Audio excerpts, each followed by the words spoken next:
A pupil's driving is well below driving test standard. What should you do if they insist on taking the driving test? A. Allow them to use your car if it's fitted with dual controls. B. Refuse to allow them to use your car for the test. C. Allow them to take the test just to prove that you were right. D. Allow them to take the test but make the examiner aware.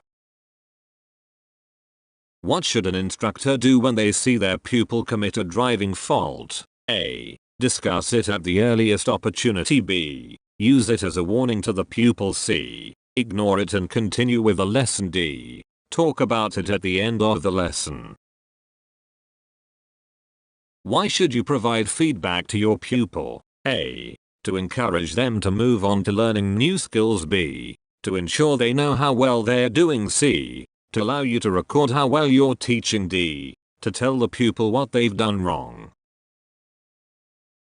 You're teaching a pupil to stop. What should you teach them about using gears to help slow the car? A. Second gear should always be selected. B. A downward gear change should be made. C. Changing gear isn't always necessary. D. First gear should always be selected.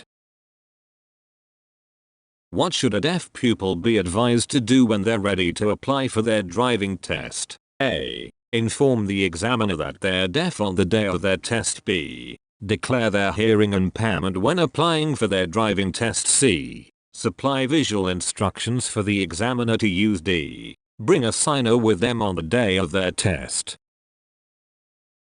What should you do if a pupil stops making progress in their learning? A. Slow down the pace of instruction. B. Discuss blocks to progress and develop strategies to overcome the block. C. Make the pupil have extra lessons to help overcome difficulty. D. Conclude they have learning difficulties and refer them to a specialist ADI. What can be established through an appropriate use of open questions? A. The pupil's attitude, norms and motivation when learning to drive. B. The pupil's level of practical and theoretical knowledge. C. The pupil's degree of aptitude and psychomotor skills. D. If the ADI and the pupil have any interests in common. You're teaching a pupil who continually drives too fast. What should you do to correct this problem? A. Explain what can happen as a result of driving too fast. B. Impose a speed limit that's lower than everyone else's. C. Let them learn from experience, using the dual brake to ensure safety. D. Give more demonstrations than normal. Why do you need to take time to identify your pupil's learning goals? A.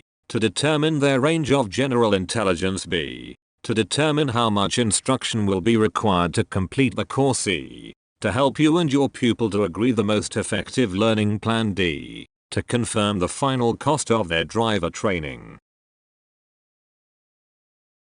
What should you do when a pupil gives a partially correct answer to a question? A. Stop the pupil from responding further to prevent them from interrupting the flow of the lesson. B. Confirm the correct parts and then help the pupil work out why the other parts were wrong. C. Ignore the correct part of the response, but offer a full explanation. D. Ask the pupil to make more of an effort with their study of the highway code.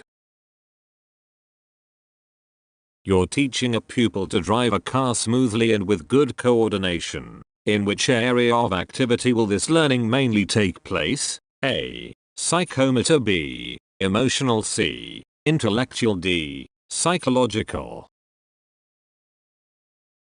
What major advantages does a pupil gain from agreeing learning objectives? A. They have no need to ask questions of the instructor. B. They'll be able to drive a vehicle responsibly, with concentration and patience. C. They'll know what's expected of them and be able to evaluate their progress. D. They'll know when they're ready to take the test.